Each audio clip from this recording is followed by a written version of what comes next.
អូខេឥឡូវយើងបន្តពីមេរៀនរបស់យើងនេះមុនឥឡូវនេះយើងចូលទៅដល់ការ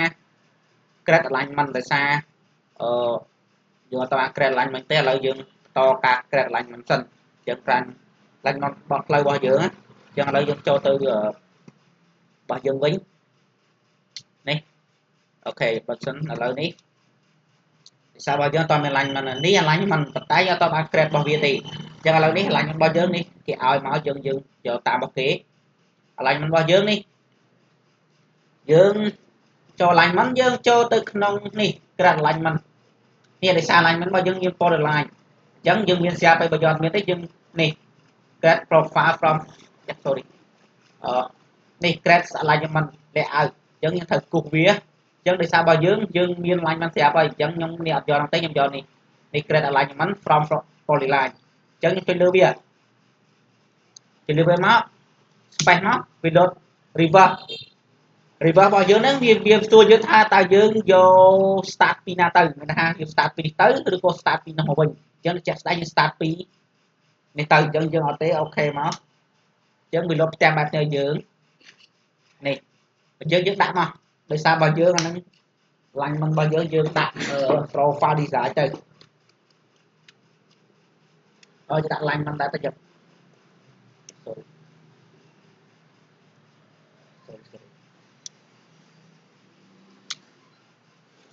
អូខេឥឡូវនេះ alignment អញ្ចឹងនេះយើងដាក់ center line យើង center line profile ទៅ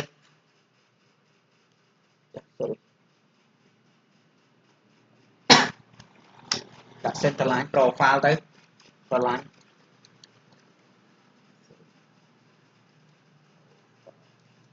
នេះអញ្ចឹងអូខេអានេះយើងអត់មានផ្លាស់ប្ដូរទេនេះយើងអត់ទេអានេះ alignment label 25 ម៉ែត្រអញ្ចឹងអានេះយើងត្រូវយើងចង់កែទៅយើងអត់ចង់កែក៏អត់ទៅអញ្ចឹងនេះខ្ញុំយកមកអូខេមកអូខេនេះវា start ពី0ទៅទៀតនេះរបស់ខ្ញុំពី0ពីដេញនេះទៅ0អញ្ចឹងនេះហើយរហូតដល់នេះខ្ញុំដល់នេះវាប្រហែល 0.37 ផ្លូវយើងអញ្ចឹងនេះយើងបានប៉ុណ្ណឹងហើយឥឡូវយើងបន្តរបស់យើងឥឡូវយើងចង់ឆែកមើលនេះកន្លែងរបស់យើងនេះកន្លែងមិញនេះទៅកន្លែង profile នេះដែលយើងបង្កើតមិញនេះអញ្ចឹងឥឡូវយើងបន្តមកការ create profile design អញ្ចឹងឥឡូវយើងចូលទៅនេះបន្ទាប់គឺ create profile design នេះ create profile design អញ្ចឹងយើងត្រូវ create profile design អញ្ចឹងអត់អីទេអានេះយើងបិទសិនទៅអញ្ចឹងឥឡូវយើងបន្ត create profile design អញ្ចឹងយើងទៅចូលទៅក្នុង profile នេះ create surface profile អញ្ចឹងមកនេះរបស់យើងអញ្ចឹងធម្មតាយើងផ្លូវយើង line មានតែមួយទេ line មិន center line របស់យើងមានតែមួយយើងដែលយើងបង្កើតមិញនេះ center line profile ដែលយើងបង្កើតមិញយើងមានតែមួយទេអញ្ចឹងនេះ existing EG នេះគឺ existing អញ្ចឹងយើងត្រូវ add របស់វាដោយសាររបស់យើងនេះ profile link នេះយើងអត់មានទេយើង add បញ្ចូលនេះយើងបានមកនេះ existing របស់យើងនេះផ្លូវ316.72អញ្ចឹងណាអញ្ចឹងយើងនេះ throw in profile view អញ្ចឹងយើងចុចមើលវាសិនដែរនេះ center line profile យ៉ាងនេះ profile name អញ្ចឹង profile name យើងអាចដូរដាក់ទៅ profile design ទៅថា profile design នេះ profile design អញ្ចឹងយើងដូរយើងមកនេះធម្មតាយើងអត់ត្រូវនេះទេនេះ design profile view យើងអត់ត្រូវអូខេ profile design profile view អញ្ចឹងអូខេគឺត្រូវហើយអញ្ចឹងនេះចុច click មកវាលុបទាំងបែបនេះហើយនេះផ្លូវរបស់យើងអញ្ចឹងវាសួររបស់យើងគឺយើងចង់ចុចអូតូឬក៏យ៉ាងណាយើងទេអូវាអូតូទេអញ្ចឹងនេះអញ្ចឹងយើងចូល profile view high នេះរបស់យើង profile view high របស់យើងអញ្ចឹងយើងដាក់អូតូដែរនេះ maximum 9.49ទៅ 10.55 យើងចុចអូតូដូចគ្នាយ៉ាងនេះយើងអត់ទៅដូរទេវាមានអូតូមកហើយនេះវាលោតដល់ប៉ុណ្ណេះនេះចូល profile វាលោតចូល profile display option យើងបើយើងមិនដាក់មិញ existing មិញយើងហើយអីយើងបន្តចុច click មកនេះទាំង profile របស់យើងអញ្ចឹងយើងក៏មកធ្វើវាដោយសារវាចេញបែបនេះមកយើងមកធ្វើវាចាំយើង add តាមក្រោយឬក៏យើងត្រូវធ្វើវាតាមក្រោយទៅ Chân dương và phần năng nói dương đi ok mà ok phần này mà chạy bạn này hay chân dương ở hỏi đi trace profile view chân dương mà profile view này profile bao giờ ní centerline profile là dương đặt mua mình ní đấy station chặt pi nè pi sâu sâu là hỗ trợ bay đập bờ khơi ní biết nhanh nhỉ nè nè khơi biết nhanh chân dương cầm a thư bây giờ ở nắng dương ai đi đi bán của mỗi phải đi bàn này dân thăm ná dân thời trăm ba chạy thì tràn bao dân ba phở template ní khi viên tầng ngồi dân giờ phải chặt e tràn ấy bùi chân này chân template nhung thư hỏi ở hỏi vì ok ở xa thì dân dân trăm ba tí hiện tại dân add time ở dân cái sừng mua lấy dân ở đây của đấy giờ nhung thư hỏi ở hỏi dân ở đây te đi dân ở đây thời anh lập trình thì nuôi procession hai đi dân bạch tục tế do bằng thời tế dân tục ní hạt phiên dân tục final level ground level tục này vertical alignment អានេះយើងទុកទៅនេះអានេះ horizontal នេះដល់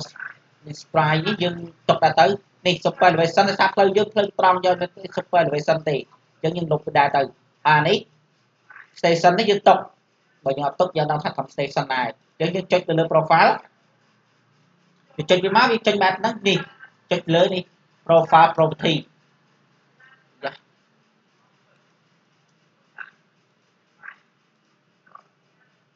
នេះចុចនេះច្រឡំ profile property នេះអត់ចេញចិត្តអូខេចេះវិញនេះជា profile view property វិញអូខេចេះតាឥឡូវនេះយើងបានប៉ុណ្ណេះម្ដងទៀតយើងចុចលើហ្នឹងមកចុចលើមកនេះ profile property នេះមកនេះបានប៉ុណ្ណេះអញ្ចឹងអ្វីដែលយើងត្រូវកែនេះចូលក្នុង like band នេះ band នេះអត្រាទាំងអស់នេះដូចគ្នានេះអត្រាទាំងអស់នេះអញ្ចឹងយើងឆែកមើលនេះឥឡូវនេះដែលខ្ញុំនិយាយមិនថាយើងអត់ទុកទេនេះ cross section ថៃនេះយើងលុបចោលទៅនេះកន្លែងខ្វែងអូខេ cut field យើងទុក finish ទុក existing យើងទុក vertical យើងទុក horizontal យើងទុក super elevation យើងអត់ទុកទេយកដល់ផ្ទៃទេ high station យើងទុកអញ្ចឹងបានប៉ុណ្ណេះនេះបានប៉ុណ្ណេះអញ្ចឹងយើង apply មកនេះបានប៉ុណ្ណេះអញ្ចឹងវាយើងញ៉ៃញ៉ៃឃើញអត់អានេះវានៅញ៉ៃញ៉ៃឡើយប៉ុន្តែយើងបានកែអីទេនេះបើយើងខ្ញុំមានឲ្យស្រាប់ឲ្យទី1ឥឡូវយើងត្រូវ add profile design នេះ existing ណាឡើងពណ៌ក្រហមនេះ existing ឯងអញ្ចឹងយើង add profile design យើងចុចលើវាទៅ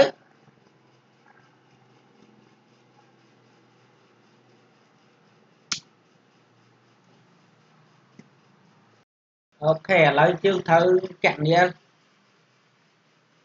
level design របស់ផ្លូវរបស់យើងដោយសារឡើងពណ៌ក្រហមនេះយើងជា existing ឯង existing អាហ្នឹងមានថាយើងទៅត្រូវចេះតែបាន existing បែបហ្នឹងឃើញអត់ពុតទៀតអញ្ចឹងអ្វីដែលយើងត្រូវ design ឲ្យគេកំណត់អញ្ចឹងមានថាផ្លូវស្មើនឹងបេតុងចាស់ដោយសារបេតុងចាស់គេកំណត់ level មកនេះបេតុងចាស់នេះបេតុងចាស់នេះគេយក level មកមែនឧទាហរណ៍ថាឥឡូវគេយក 9.9 level របស់បេតុងណា level 9.9 ហ្នឹងណាយ៉ាងនេះថានេះ10អញ្ចឹងយើងត្រូវគូ polarline មួយបញ្ជាក់មកសិនថា 9.4 ប្រហែលណាអញ្ចឹងធម្មតា 9.4 យើងចុចណាអានេះ10យើងចុះមក 9.4 សមនេះតឹកទៅនេះយ៉ា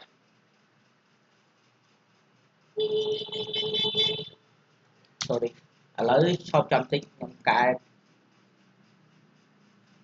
ឡូវយើងកែនេះសិនដោយសារ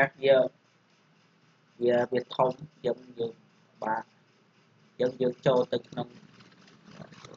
នេះឥឡូវយើងចូលទៅក្នុង edit profile សិនមកនេះយើងត្រូវដូរវាដោយសាររបស់ខ្ញុំដាក់ vertical របស់ខ្ញុំគឺកម្ពស់វា5អញ្ចឹងណាអញ្ចឹងខ្ញុំដូរដាក់1វិញអញ្ចឹង1ឥឡូវ1វាដូរមកនេះឃើញញឹកដែរញឹកអញ្ចឹងឥឡូវ 9.9 នៅធម្មតាធម្មតាធម្មនេះ10ទៅហ៎ដល់ 9.4 យើងឥឡូវយើងចុចមកបញ្ចោលវាមក polyline មកF8 មក 0.1 អញ្ចឹង9នេះឃើញអត់នេះ 9.4 ធម្មនេះយើងទូសប្រចាំនោះមកមិនថា 9.4 គេឲ្យ level design មកនេះគឺប៉ុណ្ណឹងអញ្ចឹងយើងទូស polyline សិនមក ប៉ុន្តែដោយសារផ្លូវយើងភ្ជាប់ជាមួយនេះផ្លូវរបស់យើងភ្ជាប់ជាមួយផ្លូវបេតុងថ្មីបេតុងចាស់នៅមុខមួយទៀតអញ្ចឹងធម្មតា level របស់វាខុសគ្នាឃើញអានេះ10 ហាអញ្ចឹងវាអាខុសនោះអានោះផ្លូវរបស់យើង 9.9 នេះអញ្ចឹងវាខុសគ្នាកន្លះម៉ែត្រអញ្ចឹងណាខុសកន្លះម៉ែត្រអញ្ចឹងអានេះ design គេឲ្យយើងយកចេញពីនេះមកត្រឹមនេះ2ម៉ែត្រនៅ station 260អញ្ចឹងយើង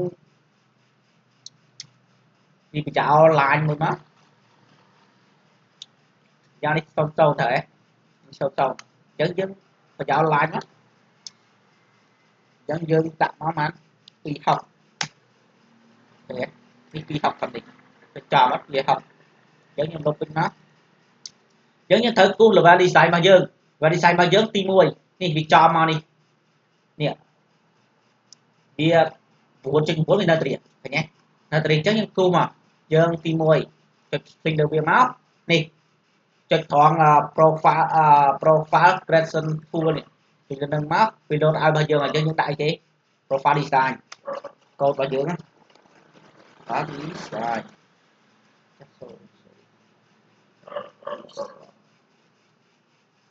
អូខេអានេះ design profile យើងធ្វើត្រូវហើយអូខេត្រូវហើយអានេះអូខេអត់អីទេអញ្ចឹងយើងអូខេមកនេះវាចេញទាំងបែបនេះឲ្យយើងនេះទាំងបែបនេះឲ្យយើងអញ្ចឹង profile layout to profile design របស់យើងមិញនេះអញ្ចឹងយើងត្រូវគូសវានេះយើងចុចទៅលើនេះយើងយក screw នេះអូខេនេះមកយើងគូសតាម line មិញរបស់យើងមិញយើងគូសត្រង់រហូតតទៅដល់នេះអាឡ័យយើងបញ្ចោល260ណាអញ្ចឹងយើងគូសប៉ុណ្ណឹងមកផ្លាច់260អញ្ចឹងផ្លូវរបស់យើងតាំងពី260នេះគឺវាស្មើមែនតាំងពី level តាំងពី station 0រហូតដល់260គឺ level របស់យើងស្មើគ្នាអញ្ចឹងបន្តមក existing របស់យើងដោយសារ existing របស់យើងជាមួយអាផ្លូវចាស់នៅខាងមុខវា 10.5 ជាងអញ្ចឹងគេឲ្យយកមកស្មើហ្នឹងអញ្ចឹងអានេះខាងចុងនេះធ្វើម៉េចយើងយកមកចុចមកហ្នឹងហើយថើបដាច់មកវាភ្ជាប់ឲ្យវាបានហ្នឹងអញ្ចឹងនេះយើងបិទវិញនេះឃើញអត់គឺបាន design អញ្ចឹងមានន័យថាពី stay 260មកដល់ចុងខាងមុខនេះមានថា317នេះនេះរបស់វានេះមាន56ម៉ែត្រទៀត50ម៉ែត្រជាងប៉ុណ្ណឹងណាអញ្ចឹងហើយ slope របស់វានេះណា slope វា 1.13 អញ្ចឹងណាហើយចំពោះនេះអានេះរបស់វានេះឃើញអត់ SL នេះ station របស់វាគឺ260ហើយដល់ពេល slope របស់វាយើងសូមមានថាយើងយកស្មើអញ្ចឹងអូខេយើងបានប៉ុណ្្នេះមកយើងលុប line មិនមកយើងចោលទៅនេះយើងបានប៉ុណ្្នេះមកអញ្ចឹងអ្វីដែលយើងបន្តយើងបាន level design ហើយអញ្ចឹងយើងចូលទៅក្នុង profile តែយើងចូលទៅក្នុង edit យើងដូរវិញកុំឲ្យវាកតល់ទេយើងដាក់5មកវិញស្រួលអូខេនេះយើងបានអ្វីឃើញអត់វាខ្ពស់វិញហើយអញ្ចឹងអានេះពេលយើងដូរវាអត់មានផ្លាស់ដូរតាណាទេគឺវាអូតូបន្តិចគឺបែបហ្នឹងហើយអញ្ចឹងយើងអាចចុចម្ដងទៀតទៅលើវាយើងចូលទៅក្នុង edit property នេះ view property ហើយយើងត្រូវកែនេះកែចាស់បន្តិចនេះអ្វីដែលខ្ញុំចង់កែគឺកែនេះកន្លែង vertical នេះកុំឲ្យវាមកស្កាត់អញ្ចឹងអូខេអញ្ចឹងខ្ញុំចុចទៅលើ vertical ខ្ញុំចុចលើ property view property នេះ profile view property ហ្នឹងយើងចុចអាហ្នឹងមកនេះយើងមើលរបស់យើងមានទាំងអស់អ្វីដែលយើងដាក់មិញនេះ profile 1 profile 2អញ្ចឹងអ្វីដែលយើងត្រូវកែគឺការនេះដូរនេះអញ្ចឹងធម្មតានេះ profile មួយនេះយើងចង់ដឹងគឺយើងចង់សូបង្ហាញនៅ profile design អញ្ចឹងយើងបង្ហាញ profile design នៅនេះអញ្ចឹងហ្នឹងក៏ profile design ដែរក្រុមក៏ profile design ដែរទាំងអស់ហ្នឹង profile design អស់អូខេទាំងអស់ហ្នឹងគឺ profile design មួយទៀតចូលនៅក្នុង profile 2 part 2បើទៅ step 1យើងប្រើ profile design ចូលទី2យើងត្រូវផ្លាស់ប្ដូរនេះ finish level យើងអត់យកហ្នឹងទេយើងយក profile design ទេ